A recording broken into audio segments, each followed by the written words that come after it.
चल रहा है भाई। हम किसी भी धर्म का विरोध नहीं कर रहे, लेकिन हमारे संविधान मानसिक रूप से गुलाम बना के आपस में लड़ाने का काम कर रहा है।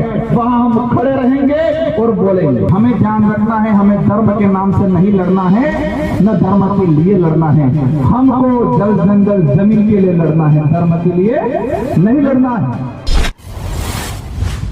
भक्ति के माध्यम से समाज में जन जागरण करने वाले संत सुरमाल महाराज, मावजी महाराज के करीब लोग एक साथ मरते हैं,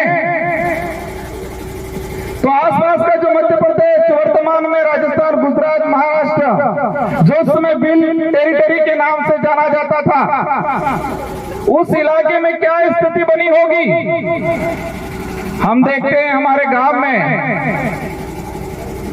अगर गांव में कहीं एक्सीडेंट हो जाता है कि व्यक्ति मरता है, तो पूरे गांव को तकलीफ होती है, पूरा गांव दुखी होता है, पूरा गांव शोक व्यक्त करता है। और जिस परिवार का व्यक्ति की डेथ हुई है, वो परिवार सालों तक ऊपर नहीं आ पाता है।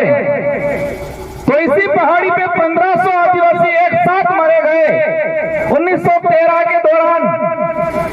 तो इस इलाके में कितना मातम छाया होगा, कितना डर घुसा होगा,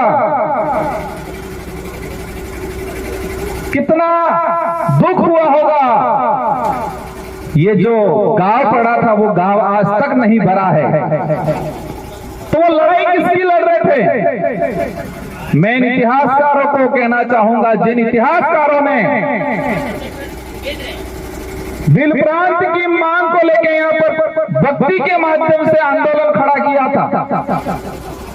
भक्ति के माध्यम से उद्देश्य था, अंग्रेजों से लड़ाई थी कि हमारा अलग से बिल प्रांत दिया जाए, ये उद्देश्य था। माध्यम भक्ति था। भक्ति के माध्यम से बिल प्रदेश की जो लड़ाई लड़ी जा रही थी उस समय, और उस इतिहास को, उस सच्चे इतिहास को कई इतिहासकारों ने 2-4 लाइनों में सिमट दिया, लेकिन इस इतिहास को बदल दिया गया, उस इतिहास को दबा दिया गया। मैं इस विचारधारा को धन्यवाद देना चाहूंगा, इस विचारधारा की शुरुआत में काम करने वाले लोगों को धन्यवाद देना चाहूंगा। विराजमान सारे साथियों से अनुरोध करना चाहूंगा, हम यहाँ पर आ गए, तालियां बजा दी, हम एक दो सेल्फियां ले ली, इंस्टाग्राम पे चढ़ा दिया, वहां तक सीमित नहीं रहना है।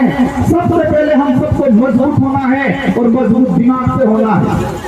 क्योंकि कई बार हम कहते हैं आंख से अंधा है, कानों से बहरा है, इसको हम समझा सकते हैं, लेकिन दिमाग से अंधा है, उसका इलाज नहीं हो सकता। आंख से अंधा है, कानों से अंधा बहरा है, पेट से विकलांग है, हाथ से विकलांग है, उसको हम रास्ता दिखा सकते हैं, वो बात मान लेगा। लेकिन जो दिमाग से विकलांग है, दिमाग से विकलांग है, उसका इलाज नहीं है।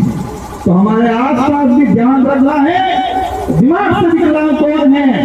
और देखा है ये राष्ट्रीय पार्टी वाले अधिकतर दिमाग से विकलांग है, उनको पर्चियां पकड़ाई जाती है, उनको बुलवाया जाता है, उनको खुद को नहीं पता है हम क्या बोल रहे हैं, क्योंकि वो दिमाग से विकलांग है। अगर दिमाग से विकलांग नहीं होते तो अपने विवेक से सोचते हैं ये सही है, गलत है। बाबूलाल जी आप कह रहे हैं, लेकिन उनको ये नहीं पता कि नंदलाल सिंह मीणा खुद चाहते थे बिल प्रदेश करना चाहिए। कई बार उन्होंने ये स्टेटमेंट दिया गया, क्योंकि वो दिमाग से विकलांग है। हम सबको पढ़ाई करनी है, और मैं इस मंच से कहना चाह रहा हूं, केंद्र सरकार से बहुत जल्दी बिल प्रदेश को लेके एक कमेटी गठित करके, इसका क्राइटेरिया कितना है, इससे हमारे लिए पूरी कमेटी गठित करके काम कराने की कोशिश रहेगी बहुत जल्द। और साथ ही आप लोगों को भी हमारे बच्चों को पढ़ाना है, क्योंकि शिक्षा ही वही हथियार है